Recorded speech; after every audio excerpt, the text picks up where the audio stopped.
So, thank you for taking some time to answer our questions for the Actusf site. Thank you. So, could you please first tell us how you got into writing and how did you get to where you are now, basically? That's a kind of a long and complicated story. When I was a little girl, I wanted to be a writer, and but I always felt like I didn't have any talent. It was hard. I would sit down and try and write, and it didn't just come right out. And I thought, well, that must mean that I'm not talented, right? But I still wanted to do it, and so round about college, I thought that I would write a short story. Kind of short story that I don't usually read. There's in the U.S. there was a line of magazines. There were True Confessions and True Love and True Stories, and they were all supposed to be absolutely true. The names were changed, and very sort of lurid romance. You know, the kind of story where it would be, I accidentally married my brother, except in the end it turned out he wasn't her brother, right? Because that would be too scandalous. And so I went and I read a bunch of them.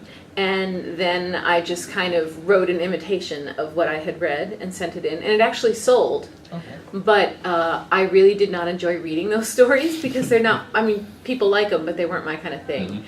And I didn't enjoy writing the story. And so then I didn't write anything else for a long time.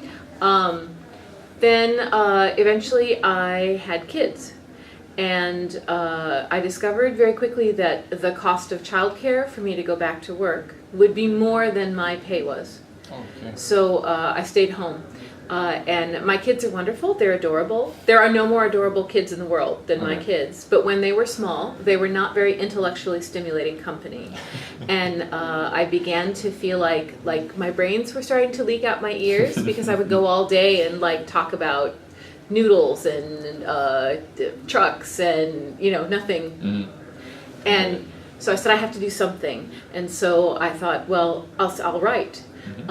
And some friends told me about NaNoWriMo. And I said, well, that sounds like just the thing, right?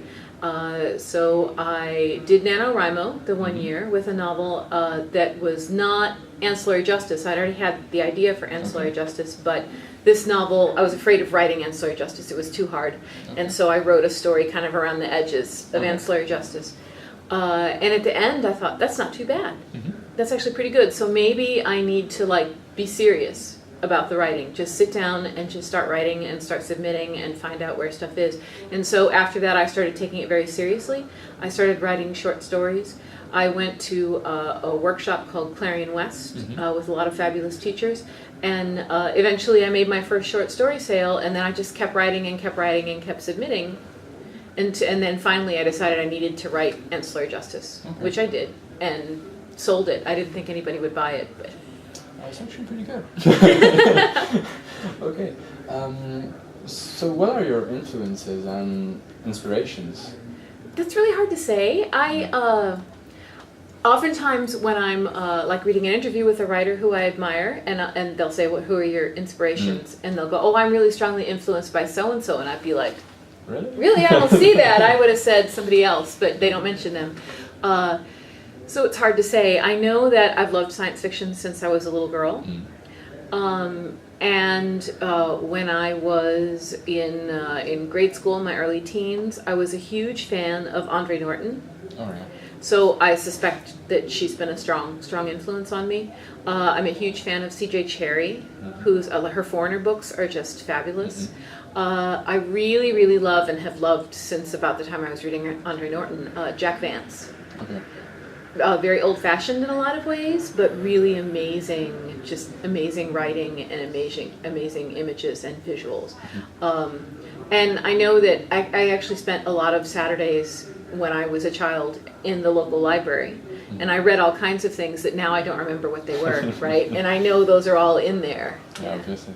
Yeah, I kind of agree with you. It's a very difficult question to answer like that, out of the blue. What do you prefer writing between novels and short stories? Oh, I prefer novels. I Really? very much prefer novels. When I decided to sit down and write, the first thing I did was that novel. The next thing I did was another novel the next year for National Novel Writing Month, which was a sequel to that first novel. They're both dreadful. A few people have read them, but they're not going out anywhere in public anytime soon, right? And then I said, well, it takes a long time to write a novel. And when you submit a novel, that can be years just sending it around. Sometimes you can send a novel out on submission to one place, and they'll take a year or two getting back to you. But a short story, it's smaller, you can write it faster, you get it back sooner, and you can keep sending it around and end up with more short stories. So I said, well, I'll write short stories. But I had to kind of teach myself to do short stories. It was very difficult because with a novel, you've got lots of room. And so you can put in things that are information the reader needs, and also things that are just pretty or that are symbolic or that are, with a short story, there's no room for anything that isn't pushing the story forward and doing the thing you're trying to do with the story. And so it was really difficult for me to figure out what to cut out and then the story would still make sense, or how to tell an idea that would make a small story versus an idea that had to be a big story. So it took me quite a while to do that, and eventually, though, I managed to do it. I sort of forced myself to write shorter and shorter and shorter, and finally I think I got down to 300 words, and I sold a 300-word story. And I was like, all right, I did that. now I can go back to, But when I write short fiction, very often, if I'm not paying attention, I end up with like 12 or 13,000 words, which is long for a short story, right? And really, if I were left to my own devices, I would just write novels. Okay. I wanted to talk a little bit about ancillary justice. We've noticed that you have a scene very similar to Japanese tea ceremony. Is this important to you, the Japanese tea ceremony? Is it something that appeals to you? Not necessarily the Japanese tea ceremony in specific, but tea is definitely very important to me. And so when I was looking for things to put in the book, the tea is there for two reasons. One, as I said, I'm a fan of C.J. Cherryh's Foreigner books, and that's kind of a hat tip. In the Foreigner books, the Atevi, the aliens, they drink tea, and tea is very important. Anytime there's an important meeting, everybody sits down and has tea first. And so it's meant as a hat tip to that. But also, I really like tea myself. And a lot of science fiction books do coffee. There's a lot of coffee. And I said, well, my galactic society will drink tea. And then once I put it in there, then it became a useful tool for something for the characters to pick up and hold, or a way to express what's going on in a scene, like emotionally, where you don't want to just say so-and-so is upset or this is very tense. You can show that with how you're manipulating the tea, right? Okay. I wanted to talk about your short story, Hesperia and Glory, that appeared in the Utopia. From what I've gathered, it was one of your very first short stories, right? Yes, it was. Well, it was not one of the first written, but it was my first science fiction sale. Okay. And remember, I said I went to Clarion West, and that's a 6-week-long workshop, and each week there's a different instructor, and each week you're supposed to turn in a story. And so that was a story that I turned in for week 6, and Michael Swanwick was the instructor that week. And so I turned in the story, and he's a fabulous instructor. He has so much energy, and he gives you very detailed comments on everything, which is really difficult to do, right? There are like 15 students, and he's doing all this work. And so he gave me very detailed notes about what I should do for that story. It was very different when I turned it in. What I should do for that story, and I was like, I'm not a fool. Michael Swanwick tells me what to do with my story. I'm going to do it, right? And so I'm on my way home, and I'm thinking about the notes that he had given me, and I went, wait a minute. Michael Swanwick misread my story. He didn't understand my story. And the notes he gave me are not for my story. They're for a different story that he thought I wrote. And I said, so really what I have to do is throw all of this away and write the story in a way that he would not misunderstand it if he were to read it again. And that was really difficult. I had to kind of put that aside and think about it. And eventually I solved what I decided was the major problem, which was that the story, when I first wrote it, was set in the present day. And it read like, there's a kind of science fiction story, you know, in the 60s when the first Mars probe sent back those pictures from Mars, and we realized that Mars was completely lifeless. That was very traumatic for science fiction because Mars was a place where a lot of our imaginations had been playing, and when it was a mystery, it was easy to do that. But as soon as it became clear that there was nothing there but dust, you couldn't set those kinds of stories there anymore. And so there's a kind of story that they still get written that is about that trauma of discovering that Mars was lifeless and that we couldn't put our imagination the same way anymore. And Michael Swanwick took the story for that kind of story, and it wasn't. And I said, well, what can I do to undercut that? So I moved it back to the early 1920s, and that removed that, because of course that the trauma of discovering that Mars is lifeless isn't even going to happen. But I could still use the fact that Mars is lifeless and the knowledge of that being important. So I finished it up, and I sold it to John Scalzi. Guest edited an issue of Subterranean that was on science fiction cliches. I had been aiming at that with the whole story to begin with. And it sold, and I was so excited. It was my first sale. I took a scan of the check, and I have it framed up on my office wall at home, because that was my first real sale.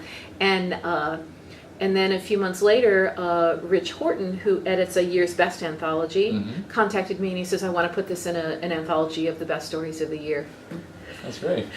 That was great. That was amazing, yeah. So I'm super fond of that story. Well, to be honest, we had a really great time translating it. It was very, very interesting, all the little details, and it was very different from all of the science fiction things that we see every day. So it was we really had a great time translating it, to be honest. Oh, great to hear that.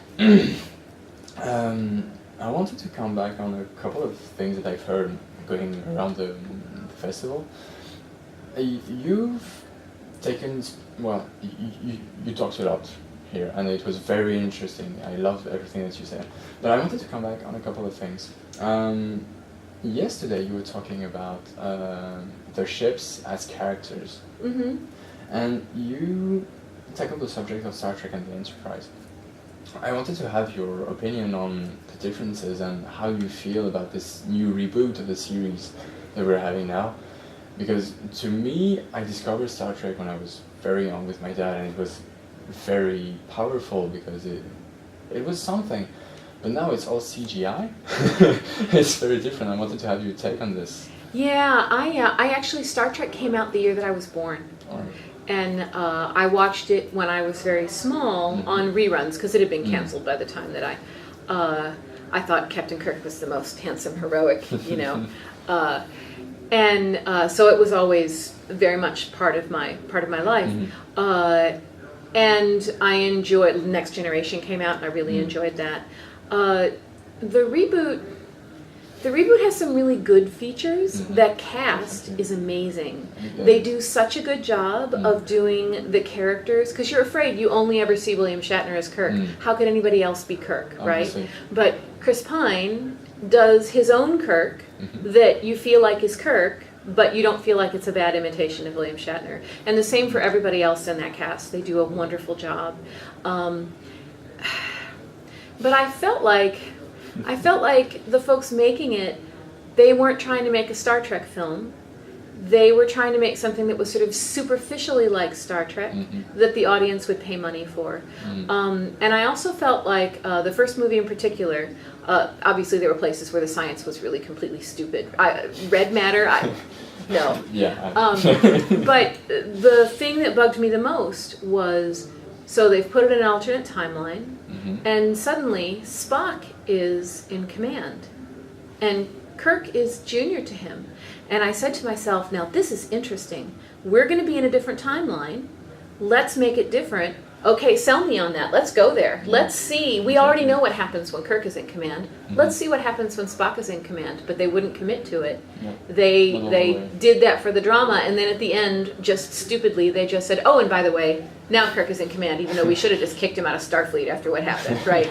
And I thought, they're not willing to commit to their interesting ideas. They're only here to make money. And in the second one, when they did the reversal of the Wrath of Khan scene, without earning it, I said they're just relying on surface things, and Yeah, so the third one came out, and my husband, who's a huge Star Trek fan, he was like, let's go see it. I'm like, no. No way. You can take our 16-year-old, and you guys can go have all the popcorn you want and enjoy it, but I'm going to start screaming and walk out of the theater if I go. So.